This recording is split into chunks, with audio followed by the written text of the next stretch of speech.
Welcome to China's eastern coast, where the beautiful Laoshan Mountains overlook the bustling harbour city of Qingdao. The Olympic sailing venue for the 2008 Games is now a regular rendezvous point for the Olympic sport of judo, as it hosts the 2012 Qingdao Grand Prix.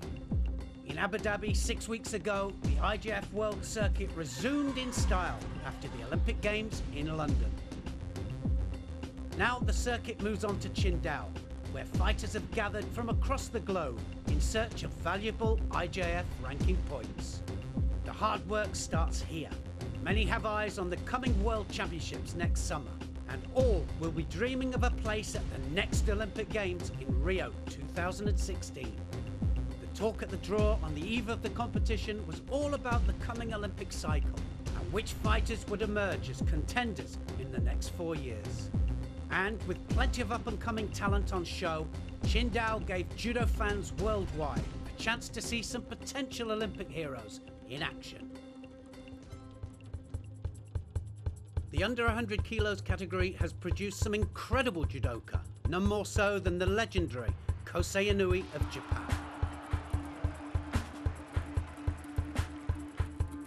Between 1999 and 2003, Inui totally dominated the category, winning 3 World Championships and an Olympic title. No one could match his devastating brand of judo.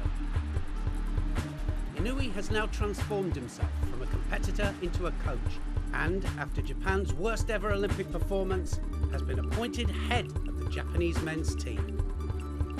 Now in the media spotlight for different reasons, he's brought a young team to Qingdao, and at his weight of under 100 kilograms, fights the relatively unknown Kumashiro. Under Inui's tutelage, the young fighter made it all the way to the final. Could he strike gold? So Kumashiro comes out and, well, he's wearing blue. Nunes is coming out, he's wearing white. And Kumashiro, well, there's the great Inui, just been appointed as the head coach now, taken over from Shinohara. So Kumashiro will be trying to impress. And he's dominating grips right from the start! Oh, it's all over! That was a beautiful Sodi Surakamigoshi. It's Ippon. Was Eri given first of all? I don't know how. But, well, he dominated the grips. You could see that. And there, hips came across, and he just took him right the way over, cleanly onto his back, and that's what this game is all about. It's Ippon all the way. Sodi Surakamigoshi, opening seconds, Kumashiro says, I'm the one that wants to be selected for the World Championships. So Kumashiro goes up to the new head coach and says, what do you think about that, boss? Our men's team couldn't win a gold medal at the London Olympic Games, so we have to redevelop our team. I'll do my best to succeed at the Rio Olympic Games. He did it, didn't he? This is the first time Kumashiro has won an international competition. But we can't just go on this result here. He has a long way to go, but I will be pushing him hard so that he can achieve his aim for the Rio World Championships and the 2016 Olympic Games. Well, I'm happy with the result today, but actually I'm not satisfied with my performance, and there's lots of things I need to work on. Inui Sensei has now become the head coach of the Japanese men's team, so I'll be working hard alongside him to get a good result at the World Championships and then hopefully at the Olympic Games. The Japanese also came up trumps in the female weight of under 63 kilos, as world number 6 Tanaka emerged victorious. In the final, she showed her skill on the ground, turning her German opponent Trajos into a hold and keeping her there for 25 seconds to earn the win. The gold medal moved her to world number 5 in the rankings. But it was the Chinese women who dominated on home turf to top the female gold medal chart, with wins at under 52, under 70 and over 78 kilograms. At under 52 kilograms, it was Ma who found herself in a scrappy final with Miranda of Brazil. She maintained a slightly higher attack rate than her Brazilian counterpart, but was unable to land a decisive score. It eventually came down to a flag decision. Blue for Ma, giving her the top spot. Next up, it was Chen at under 70 kilograms, who also had a Brazilian in the final. the world number 4, Patella. Deep in golden score, Patella attacked. But Chen turned it to her favour to score Ippon and take the Chinese women's tally to 2 gold medals. The over 78 kilograms final between local favourite Yu and world number 3 Chen was a tactical battle which boiled down to flex. It came out unanimously in favour of Yu. Joy for the home crowd. Disappointment for Qin, but ultimately a great tournament for Chinese female judo. 6 weeks ago in Abu Dhabi, Belgians Rossanu received a penalty in golden score to lose the under 48 kilos final to Brazil's Chibana. Here in Qingdao, they both battled through to the semi-final and a rematch. Could Rossanu get revenge? So Amélie Rossanu of Belgium in blue. She wants revenge. 6 weeks ago, she lost on penalties in the final, but there, oh, was that a score? It's very close. Just manages to stay on her front. She didn't go onto her side, so no score for that. Chibana, though, opens up the account. Now Rossanu trying to find the line. Koichi Gary this time, Chibana. And Chibana didn't quite get her onto her back again. Nice Kouchi, though. She drove off the back leg. Rossanu just managing to hold off. So now Rossanu has got to do something positive. Chibana just ahead on attacks. Good under pressure, though, Rossanu. And good in finals, semi-finals. Now then, what's going to happen? Oh, she's gone over for a Yuko. Koshi Guruma there from Chibana. Arm went round the back, and she drove again off her feet and took Rossanu over. So Rossanu, seconds are ticking away. She's going forwards, trying to put the pressure on. Chibana now, seconds ticking away. Is it going to be all over? No, it's not! What an Uchimata under pressure. And Rossanu scores Ippon. 1 second left on the clock. She was looking for the line all the time. It was an attack on the edge, but that doesn't make any difference. It started inside, went out, but it was a full Ippon. 1 second left on the clock, and she goes through to the final. In the final, Rossanu produced another brilliant Uchimata, burying Korea's Chung for Ippon in just over a minute and claiming Grand Prix gold.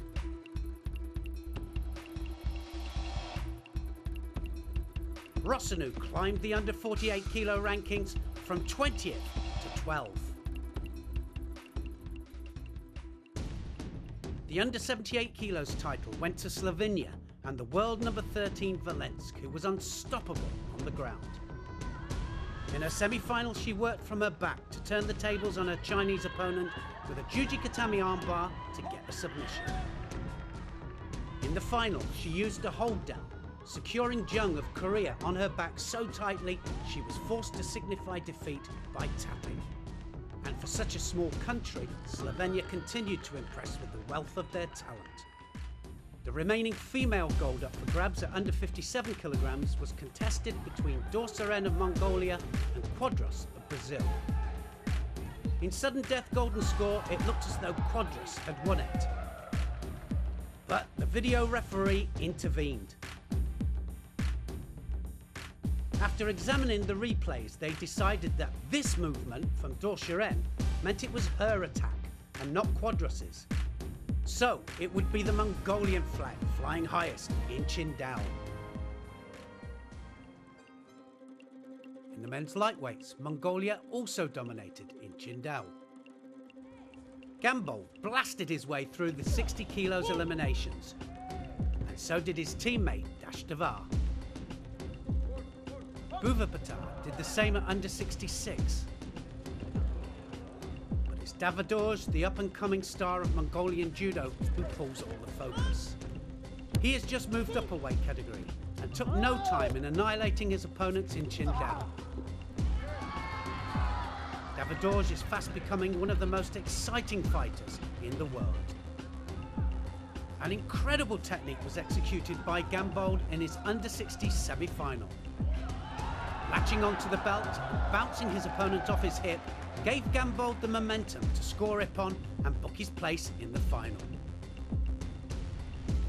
Dash Devar showed that Gambold's throw is a Mongolian speciality, scoring with the exact same technique and forcing a final showdown with Gambold.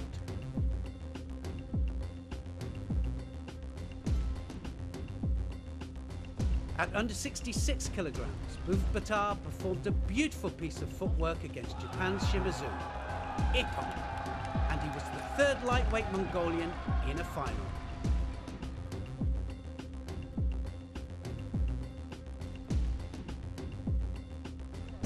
Davidorj, meanwhile, was dominating a tough grip fight with Russian's Khan Magomedov. The Mongolian kept beating his opponent to the attack. Eventually, Khan Magomedov was forced to strike, but Davidorj was waiting for him. A fully committed attack from the Russian was countered spectacularly by Davidorj in mid-air. Wazari, not quite the full Ippon score. With time slipping away, Khan Magomedov got desperate, throwing Davidorj for a direct attack to the legs. In judo, this move is illegal. Disqualification for the Russian. Davidorj would also be in an all-Mongolian final. In the under 60 kilos final, Gambold got the better of Dash Devar. Both on a Yuko score, Gambold started to reel in his opponent, and once tight enough, committed to the attack. A second Yuko was enough for Gambold, who held on to the end of the contest to win the gold medal.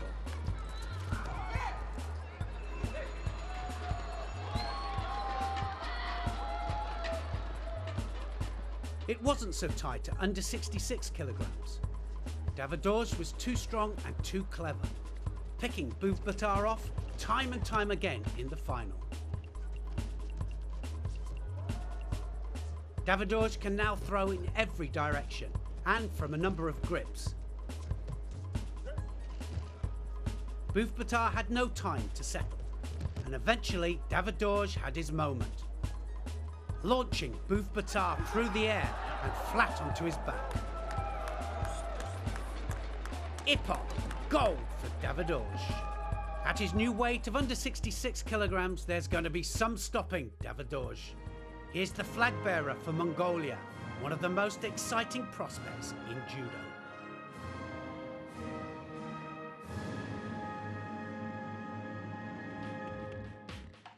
On the morning before the under 73 kilogram category, Van Tichelt of Belgium and Draksik of Slovenia helped each other warm up. Little did they know how the events of the day would unfold. Van Tichelt stormed through his eliminations with this Seoinage Ippon en route to the semi-finals.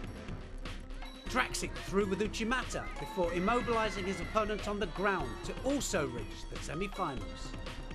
Van Tichelt scored a Yuko with a clever pickup against Saito of Japan, striking at the moment of his opponent's attack to avoid disqualification for attacking the leg. He was through to the final. Draksik, meanwhile, used groundwork again, chasing the Mongolian Gambatar to the mat and refusing to give up until he had his opponent on his back in a hold down. Despite usually fighting at under 66 kilograms, Draksik was looking strong.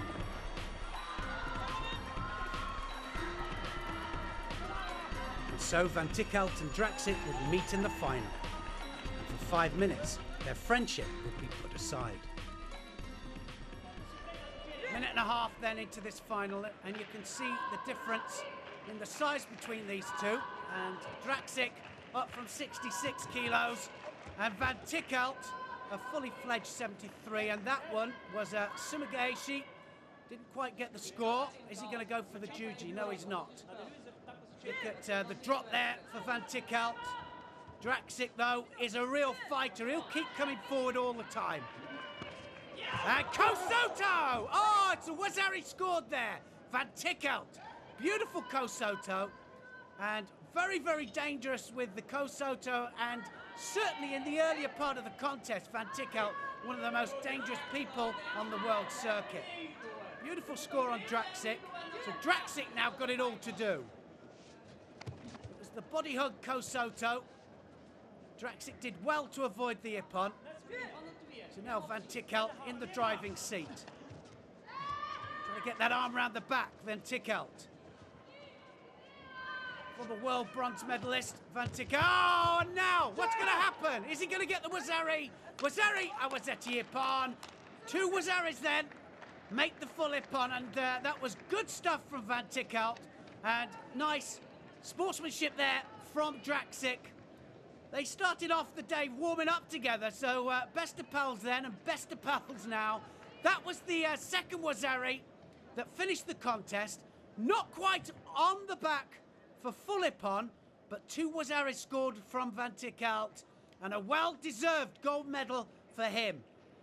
That's certainly the kind of form that he was hoping for at this tournament, and he can go to Japan now in 1 week's time to pick up more valuable ranking points. And it's nice to see 2 athletes head-to-head, fighting it out, but good friends in the end.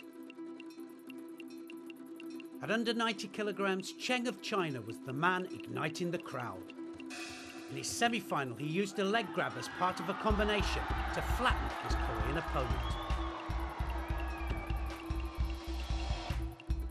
It put him into the final against his compatriot, Zhang.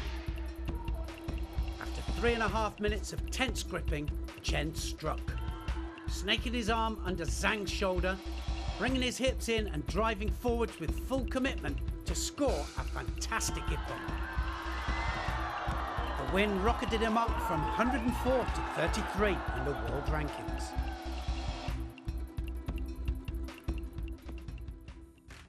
Equally impressive was a decisive moment of the over 100 kilos final between Paskevicius of Lithuania and the giant Russian Sayadov. With 10 seconds remaining, Paskevicius attacked with a foot sweep, and as Sayadov tried to evade it, came in with another to catch the Russian out and send him crashing over onto his back.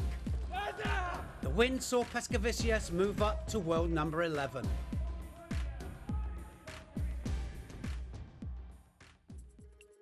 But the category everybody was waiting for was the under 81 kilos category. At the draw on the day before the tournament, all eyes were on one name in particular, Victor Penelba. The judo world waits with bated breath to see if the young Brazilian is the real deal or just a flash in the pan. In Rio earlier this year, he burst onto the scene beating the veteran Stevens of the USA to win the Grand Slam in front of an adoring home crowd. Then in Abu Dhabi, he showed it was no fluke by taking the podium again. In the eliminations, he produced the most spectacular ippon of the tournament. He then outpowered one of the most explosive fighters in the category, Toma of Moldova. In the final, he saw off Magomedov of Russia with an impressive tactical performance in which he broke the Russian spirit and chose the perfect moment to counterattack.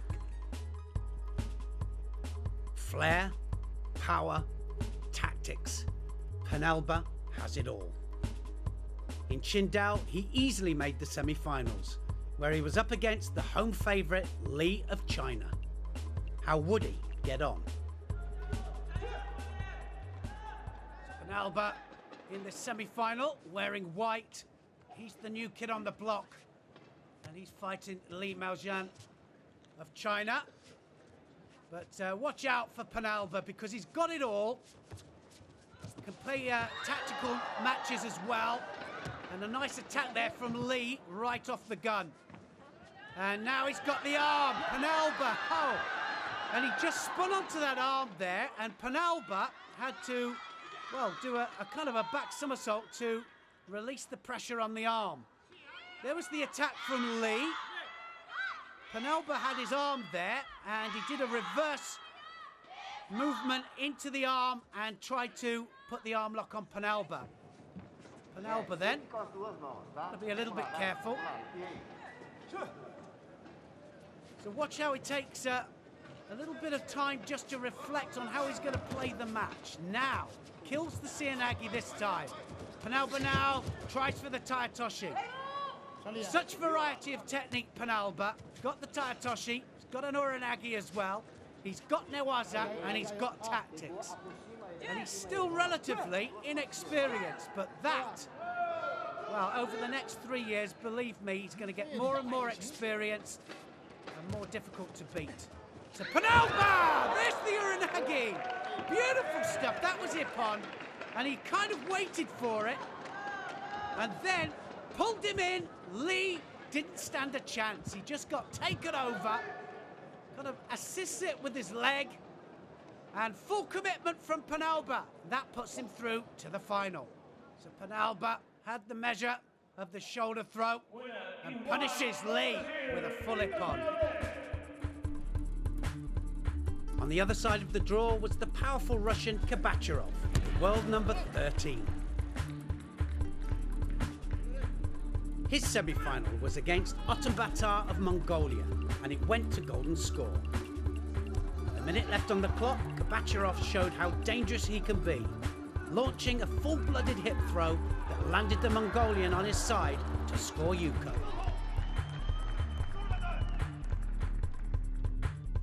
Kabachirov versus Penalba in the final. Could the Brazilian take his third World Circuit gold in a row? Well, this should be an interesting final because Kabachirov of Russia is one of the up-and-coming stars of the under 81 kilo category, but Penalba is as well. Penalba, though, left-handed and Kabachirov right-handed. So the Brazilian team look on. They know exactly what Penalba can do. He's the up-and-coming star of Brazilian judo. I keep saying, watch out for him in Brazil because he's going to be there for sure.